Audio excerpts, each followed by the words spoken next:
স্বনিৰ্ভৰ নাৰীৰ আঁচনিটো লাভ কৰাৰ বাবে আপোনালোকৰ প্ৰথমতে ইয়াতে লগ ইন কৰি আপোনালোকৰ ডকুমেণ্টছ আপলোড কৰিব লাগিব।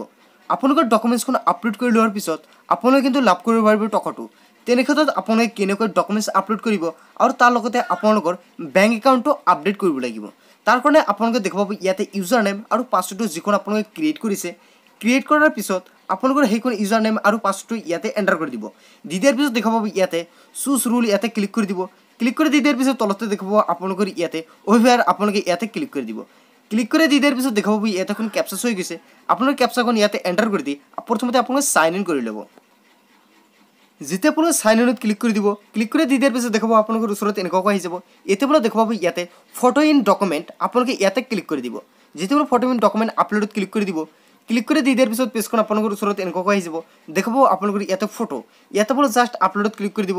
দি দিয়াৰ পিছত দেখা পাব ইয়াতে আপোনাৰ ওচৰত এনেকুৱাকৈ আহি যাব। এতিয়া আপোনালোকে দেখা পাব ইয়াতে এটা বক্স দেখা পাইছে, আপোনালোকে এইখন বক্সত ক্লিক কৰি দিব। ক্লিক কৰি দি দিয়াৰ পিছত দেখা পাব ইয়াতে আপোনাৰ ফাইলত ক্লিক কৰি দিব। তাৰপৰা আপোনালোকৰ ফটোটো ইয়াৰ পৰা চিলেক্ট কৰি লৈ আপোনালোকৰ আপলোড কৰি দিব। আপলোড কৰি দিয়াৰ পিছত ইয়াতে দেখুৱা আপলোড আপোনালোকে আপলোডত ক্লিক কৰি দিব। ক্লিক কৰি দি দিয়াৰ পিছত আপোনাৰ ফটোটো আপলোড হৈ যাব। আপলোড হৈ যোৱাৰ পিছত দেখাব আপোনালোকৰ ইয়াতে আধাৰ আইডি, ইয়াতে আপোনালোকৰ আধাৰ কাৰ্ডটো এনেকুৱাকৈ আপোনালোকে আপলোড কৰি দিব। আপলোড কৰি দিয়াৰ পিছত দেখাব ইয়াতে ভিউ, আপোনালোকৰ ভিউত ক্লিক কৰি দি কিন্তু আপোনালোকৰ যিখন আপলোড কৰিছে সেইখন কিন্তু আপোনালোকে চাব পাৰিব। এনেকুৱাকৈ আপোনালোকৰ দেখা পাব ইয়াতে ভোটাৰ আইডি, আপোনালোকৰ ভোটাৰ আইডিটো ইয়াৰ পৰা আপোনালোকৰ আপলোড কৰিব লাগিব। তাৰপিছত আপোনাৰ বেংক পাছবুকখনো ইয়াতে আপলোড কৰিব লাগিব। তাৰপিছত আপোনালোকে ইয়াৰ পৰা বেক আহি যাব। বেক আহি যোৱাৰ পিছত দেখা পাব ইয়াত আপোনাৰ বেক বাটনত ক্লিক কৰি দিলে দেখা পাব ইয়াত আপোনালোকৰ বেংকটো কেনেকৈ ডিটেইলছ আপডেট কৰিব। আপোনাৰ বেংকটো কিন্তু এখন বাধ্যতামূলক, সেয়ে আপোনালোকে দেখা পাব ইয়াতে আপডেট বেংক, আপোনাৰ আপডেট বেংক ডিটেইলছত ক্লিক কৰি দিব। ক্লিক কৰি দি দিয়াৰ পিছত অলপ সময় ৱেইট কৰিব। ৱেইট কৰাৰ পিছত দেখা পাব পেজখন আপোনালোকৰ ওচৰত এনেকুৱাকৈ আহি যাব। ইয়াতে দেখা পাব আপোনালোকৰ ইয়াতে বেংক একাউণ্ট, ইয়াতে আপোনালোক একাউণ্ট নাম্বাৰখন এণ্টাৰ কৰি দিব। এণ্টাৰ কৰি দি দিয়াৰ পিছত ইয়াত আপোনাৰ আইএফএছচি কোডখন এণ্টাৰ কৰি দিব।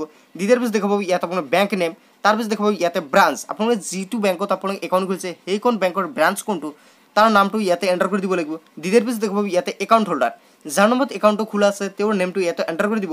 এণ্টাৰ কৰি দি দিয়াৰ পিছত দেখা পাব এতিয়া আপডেটত ক্লিক কৰি দিলে কিন্তু আপোনাৰ আপডেট হৈ যাব। ডিয়াৰ ভিউৱাৰ্ছ, এনেকুৱাকৈ কিন্তু আপোনালোকে কৰিব পাৰিব। আৰু যদি আপোনালোকে এইখন আঁচনিৰ বিষয়ত কিবা কিবি জানিব খোজে তেনেহ'লে আপোনালোক কমেণ্টত জনাই দিব, আপোনালোকক জনাই দিম। ডিয়াৰ ভিউৱাৰ্ছ, আজিৰ মূল ভিডিঅ'খন এইখিনি আছিল। যদি আপোনালোকৰ ভিডিঅ' কৰা হেল্পফুল তেনে ক্ষেত্ৰত আপোনাৰ বন্ধু বান্ধৱীক বেছি বেছি শ্বেয়াৰ কৰি দিব। চ' থেংক ইউ ফৰ ৱাচিং মাই ফুল ভিডিঅ'।